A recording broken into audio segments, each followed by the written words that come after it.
ओम श्री सांब शिवाय नमः। श्री शिव महापुराण प्रथम खंड पूर्वार्ध सचित्र मूल संस्कृत श्लोक हिंदी व्याख्या सहित। नमस्कार, मैं रॉकी हिंदुस्तानी तेजपुर असम से। आज मैं श्री शिव महापुराण के अंतर्गत जो द्वितीय रुद्र संहिता है उसका जो चतुर्थ खंड है कुमार खंड, वो पिछले दिन हमारा समाप्त हो चुका है। तो आज मैं रुद्र संहिता के अंतर्गत ही पंचम खंड का पाठ करने जा रहा हूं, जिसका नाम है युद्ध खंड। ओम श्री शाम शिवाय नमः। श्री गणेशाय नमः। श्री शिव महापुराण द्वितीयाया रुद्र संहिताया पंचमो युद्ध खंड अथो प्रथमोध्याय। आज इसका जो पंचम खंड है युद्ध खंड, उसका प्रथम अध्याय का पाठ करेंगे। भूल त्रुटि होने से क्षमा करें, ध्यानपूर्वक सुने। तारकासुर के पुत्र तारकाक्ष बिंधुन्याली एवं कमलाक्ष की तपस्या से प्रसन्न ब्रह्मा द्वारा उन्हें वर की प्राप्ति, तीनों पुरों की शोभा का वर्णन। नारद जी कहते हैं, हे ब्राह्मणों, हमने गणेश तथा स्कंद की सतकथा से समन्वित गृहस्थ शिवजी के आनंद प्रद उत्तम चरित्र का श्रवण किया। विहार करते हुए शिवजी ने जिस प्रकार दुष्टों का वध किया, अब आप उस श्रेष्ठ एवं उत्तम चरित्र का अत्यंत प्रेम पूर्वक वर्णन कीजिए। पराक्रमशाली भगवान शंकर ने एक ही बाण से एक साथ दैत्यों के तीनों पुरों को किस प्रकार जलाया। आप माया से निरंतर विहार करने वाले भगवान शंकर के इस संपूर्ण चरित्र का वर्णन कीजिए, जो देवताओं तथा ऋषियों को सुख देने वाला है। ब्रह्मा जी कहते हैं, हे ऋषि श्रेष्ठ, पूर्व काल में व्यास जी ने महर्षि सनंत कुमार से यही बात पूछी थी। तब सनंत कुमार जी ने उनसे जैसा कहा था वही बात मैं आपसे कह रहा हूं। सनंत कुमार कहते हैं, हे महाविद्वान व्यास जी, आप शंकर के उस चरित्र को सुनिए जिस प्रकार विश्व का संहार करने वाले उन शिव ने एक ही बाण से त्रिपुर को भस्म किया था। हे मुनीश्वर, शिव जी के पुत्र कार्तिकेय के द्वारा तारकासुर का वध कर दिए जाने पर उसके तीनों पुत्र दैत्य घोर तप करने लगे। उनमें तारकाक्ष ज्येष्ठ, विद्युन्याली मध्यम तथा कमलाक्ष कनिष्ठ था। वे सभी समान पराक्रम वाले, जितेंद्रिय, महाबलवान, कार्य में तत्पर, संयमी, सत्यवादी, दृढ़ चित्त, महावीर एवं देवताओं के द्रोही थे। तीनों दैत्य संपूर्ण मनोहर भोगों को त्याग कर मेरु की गुफा में जाकर अत्यंत अद्भुत तप करने लगे। तारकासुर के वे तीनों पुत्र वसंत ऋतु में उत्सव सहित गीत वाद्य की ध्वनि तथा समस्त कामनाएं त्याग कर तप करने लगे। ग्रीष्म ऋतु में सूर्य के तेज को जीत कर अपने चारों ओर अग्नि जलाकर तथा उसके मध्य में स्थित होकर वे सिद्धि के लिए आदर पूर्वक हव्य की आहुति देने लगे। उस समय वे महान गर्मी से संतप्त होकर मूर्छित हो जाते थे और वर्षा काल में निर्भीक होकर सिर पर वृष्टि को सह लेते थे। शरत काल में उत्पन्न हुए मनोहर, स्निग्ध, स्थिर, उत्तम फल मूलादि पदार्थों का तथा उत्तम प्रकार के पेय पदार्थों का भूखों के लिए दान कर स्वयं भूखे रह जाते थे। वे स्वयं पूर्वक भूख प्यास को जीत कर पत्थर के समान हो गए थे। वे महात्मा हेमंत ऋतु में पहाड़ों का आश्रय लेकर बड़ी धीरता के साथ स्थित हो, निराधार हो, चारों दिशाओं में निवास करने लगे। तुषार से आच्छादित शरीर वाले वे सब निरंतर जल से भीगे हुए रेशमी वस्त्र धारण कर शिशिर ऋतु में जल के बीच में खड़े होकर विषाद रहित होकर क्रमशः अपने तप को बढ़ाने लगे। इस प्रकार ब्रह्मा जी को उद्देश्य करके उस तारकासुर के वे तीनों श्रेष्ठ पुत्र तप कर रहे थे। वे श्रेष्ठ दानव परम नियम में स्थित रहकर कठोर तप करके तपस्या के द्वारा अपने शरीर को सुखाने लगे। 100 वर्ष तक एक पैर के सहारे पृथ्वी पर खड़े होकर उन अति बलवान दैत्यों ने तप किया। वे दारुण तथा दुरात्मा दैत्य 1000 वर्ष पर्यंत वायु का भक्षण कर महान कष्ट से युक्त हो तप करते रहे। वे 1000 वर्ष तक पृथ्वी पर सिर के बल खड़े रहे और 100 वर्ष तक दोनों भुजाओं को ऊपर उठाकर खड़े रहे। इस प्रकार दुराग्रह में तत्पर होकर उन्होंने बहुत क्लेश प्राप्त किया। वे दैत्य आलस्य को छोड़कर दिन रात तप करने लगे। हे महामुने, इस प्रकार धर्म पूर्वक तप करते हुए तथा ब्रह्मा जी में मन लगाए हुए उन तारक पुत्रों का बहुत समय बीत गया, ऐसा मेरा विचार है। उसके बाद सुरासुर के महान गुरु तथा महायशस्वी ब्रह्मा जी उनके तप से संतुष्ट हो गए और उन्हें वर देने के लिए प्रकट हुए। उस समय सभी प्राणियों के पितामह ब्रह्मा जी मुनियों, देवगणों तथा असुरों के साथ वहां जाकर सांत्वना देते हुए उन सभी से ये वचन कहने लगे। ब्रह्मा जी कहते हैं, हे महादैत्यो, मैं तुम लोगों के तप से प्रसन्न हो गया हूं। मैं तुम लोगों को सब कुछ दूंगा, जो तुम लोगों का अभिष्ट वर हो उसे कहो। हे देव शत्रुओं, मैं सबकी तपस्या का फलदाता और सर्वदा सबका रचयिता हूं। अतः बताओ कि तुम लोगों ने अत्यंत कठिन तप किस उद्देश्य से किया है। सनंत कुमार कहते हैं, उनकी ये बात सुनकर उन सब ने हाथ जोड़कर पितामह को प्रणाम करके फिर धीरे धीरे अपने मन की बात कही। दैत्य बोले, हे देवेश, यदि आप प्रसन्न हैं और हमें वर देना चाहते हैं तो हमें सब प्राणियों में सभी से अभद्रत्व प्रदान कीजिए। हे जगन्नाथ, आप हमें स्थिर कर दे और हमें जरा, रोग एवं मृत्यु आदि कभी भी प्राप्त ना हो। हम सभी अजर अमर हो जाए, ऐसा हमारा विचार है। हम लोग तीनों लोकों में अन्य सभी प्राणियों को मार सके, पर्याप्त लक्ष्मी से, उत्तम पुरों से, अन्य विपुल भोगों से, स्थानों से अथवा ऐश्वर्य से हमें क्या प्रयोजन।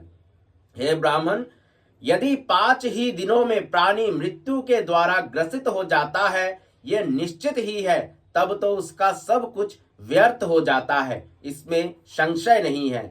सनंत कुमार बोले, उन तपस्वी दैत्यों की ये बात सुनकर ब्रह्मा ने गिरी पर शयन करने वाले अपने स्वामी भगवान शंकर का स्मरण करके कहा। ब्रह्मा जी कहते हैं, हे असुरो, पूर्ण अमरत्व किसी को नहीं मिल सकता, इसीलिए इस वर का आग्रह मत करो और अन्य वर मांग लो जो तुम लोगों को अच्छा लगे। हे असुरो, इस भूतल पर जहां भी जो कोई भी प्राणी जन्मा है वो अवश्य मरेगा। काल के भी काल भगवान शंकर तथा श्री हरि के अतिरिक्त इस जगत में कोई भी प्राणी अजर अमर नहीं हो सकता, क्योंकि वे दोनों धर्म अधर्म से परे है तथा व्यक्त और अव्यक्त है। यदि जगत को पीड़ा पहुंचाने के लिए तप किया जाए तो उसका फल नष्ट समझना चाहिए। अतः उत्तम उद्देश्य के लिए किया गया तप सफल होता है। हे अनग, तुम लोग स्वयं अपनी बुद्धि से विचार करके जिस मृत्यु का अतिक्रमण दुर्लभ एवं दुस्साध्य है और देवता तथा असुर भी ऐसा नहीं कर सके, ऐसी मृत्यु के अतिरिक्त अन्य वर मांगो। तुम लोग सद्गुणों का आश्रय लेकर अपने मरण का हेतुभूत कोई वर मांगो तथा उस हेतु से अपनी अपनी रक्षा का उपाय अलग अलग रूप से करो, जिससे तुम्हारी मृत्यु ना हो। सनंत कुमार कहते हैं, ब्रह्मा का वचन सुनकर वे एक मुहूर्त तक ध्यान में स्थित रहे। इसके बाद विचार कर लोक पितामह ब्रह्मा से कहने लगे। दैत्य बोले, हे भगवान, हम लोग यद्यपि पराक्रमशील है, किंतु हमारे पास कोई ऐसा स्थान नहीं है जिसमें शत्रु प्रवेश कर ना सके और वहां हम सुख से निवास कर सके। अतः आप ऐसे 3 नगरों का निर्माण कराकर हमें प्रदान कीजिए, जो परम अद्भुत, सभी संपत्तियों से परिपूर्ण और देवताओं के लिए सर्वथा अनतिक्रमणीय हो। हे लोकेश, हे जगत गुरु, इस प्रकार हम लोग आपकी कृपा से इन तीनों पुरों में स्थित होकर इस पृथ्वी पर विचरण करेंगे। तत्पश्चात तारकाक्ष बोला, जो देवगणों से भी अवेद्य हो, इस प्रकार का मेरा सुवर्णमय पुर विश्वकर्मा बनाए। कमलाक्ष ने चांदी के अति विशाल पुर की तथा बिंधुनमाली ने प्रसन्न होकर वज्र के समान लोहे के पुर की याचना की। हे ब्राह्मणों, जब मध्याह्न काल में अभिजित मुहूर्त हो, चंद्रमा पुष्प नक्षत्र पर हो और आकाश में नीले बादलों पर स्थित होकर ये तीनों पुर क्रमश एक के ऊपर एक रहते हुए लोगों की दृष्टि से ओझल रहे। फिर जब पुष्कर और आवर्त नामक काल मेघ वर्षा कर रहे हो, उस समय 1000 वर्ष के उपरांत हम लोग परस्पर मिलेंगे और ये तीनों पुर भी उसी समय एक स्थान पर स्थित हो जाएंगे, इसमें संदेह नहीं है।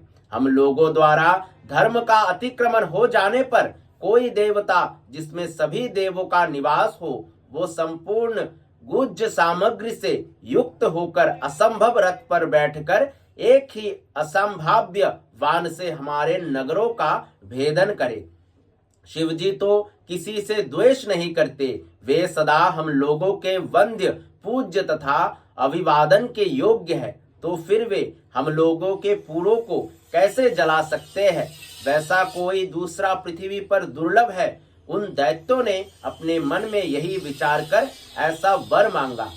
सनंत कुमार कहते हैं, हे व्यास जी, उनका ये वचन सुनकर सृष्टि करने वाले लोक पितामह ब्रह्मा ने शिवजी का स्मरण करते हुए उनसे कहा, ऐसा ही होगा। उसके बाद उन्होंने मैं को आज्ञा दी कि हे मैं, तुम सोने चांदी और लोहे के 3 नगरों का निर्माण कर दो। उनके समक्ष मैं को ये आज्ञा प्रदान कर ब्रह्मा जी उन तारक पुत्रों के देखते देखते अपने धाम स्वर्गलोक को चले गए।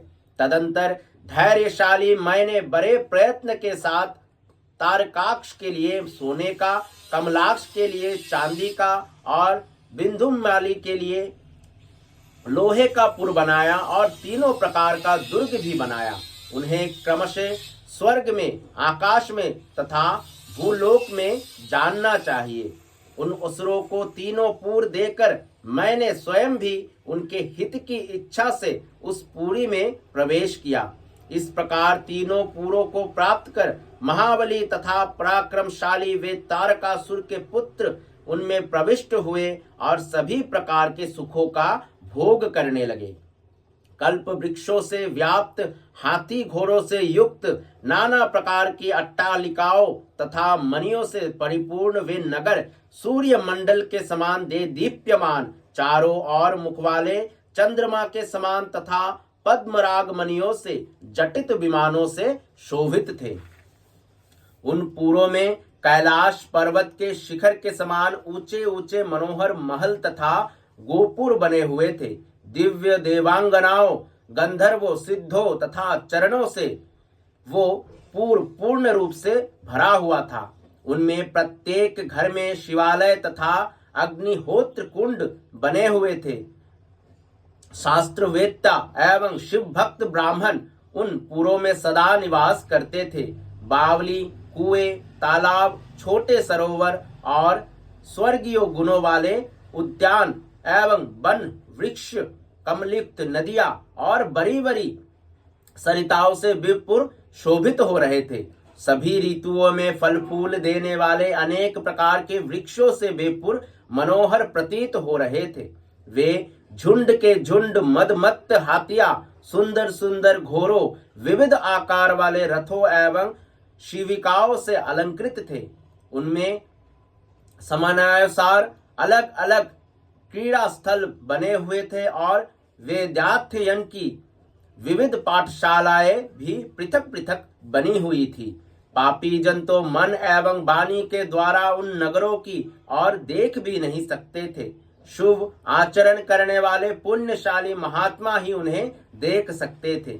वहां का उत्तम स्थल सर्वत्र अधर्म से रहित था तथा पति सेवा परायण पतिव्रताओं के द्वारा पवित्र कर दिया गया था। उनमें महाभाग्यवान बलवान दैत्य अपनी स्त्रियों, पुत्रों और श्रुति स्मृति के रहस्य को जानने वाले तथा अपने धर्म में निरत ब्राह्मणों के साथ निवास करते थे। वे पुर चौड़ी छाती वाले, ऊंचे कंधों वाले, साम एवं विग्रह के ज्ञाता, समय समय पर शांति तथा कोप करने वाले, कुबेर तथा बौने, नीले कमल के समान काले काले घुंघराले बाल वाले, मैं के द्वारा रक्षित तथा शिक्षित किए गए और युद्ध की अभिलाषा रखने वाले योद्धाओं से परिपूर्ण थे। बड़े बड़े युद्धों में निरत रहने वाले ब्रह्मा तथा सदाशिव के पूजन के प्रभाव से विशुद्ध पराक्रम वाले सूर्य, वायु, इंद्र के सदृश देवगणों का मर्दन करने वाले तथा अत्यंत शक्तिशाली वीर उन पुरों में निवास करते थे। वेदों, शास्त्रों और पुराणों में जिन जिन धर्मों का वर्णन किया गया है, वे सभी धर्म तथा शिव जी के प्रिय देवता वहां चारों ओर व्याप्त थे। इस प्रकार वर प्राप्त किए हुए वे तारक पुत्र दैत्य शिव भक्त मय दानव का आश्रय लेकर वहां निवास करने लगे। उन नगरों में प्रवेश करके वे सदा शिव भक्ति निरत होकर संपूर्ण त्रिलोकी को बाधित करके विशाल राज्य का उपभोग करने लगे। हे मुने, इस प्रकार अपने इच्छानुसार सुख पूर्वक उत्तम राज्य करते हुए उन पुण्य कर्मा राक्षसों का वहां निवास करते हुए बहुत लंबा काल व्यतीत हो गया। इस प्रकार श्री शिव महापुराण के अंतर्गत द्वितीय रुद्र संहिता के पंचम युद्ध खंड में त्रिपुर बधोपाख्यान में त्रिपुर वर्णन नामक पहला अध्याय पूर्ण हुआ। धन्यवाद। आने वाले अध्याय अथो द्वितीय अध्याय में हम तारक पुत्रों से पीड़ित देवताओं का ब्रह्मा जी के पास जाना और उनके परामर्श के अनुसार असुर वध के लिए भगवान शंकर की स्तुति करना। तब तक के लिए धन्यवाद। सांब सदाशिव, सांब सदाशिव, सांब सदाशिव हर शंभु।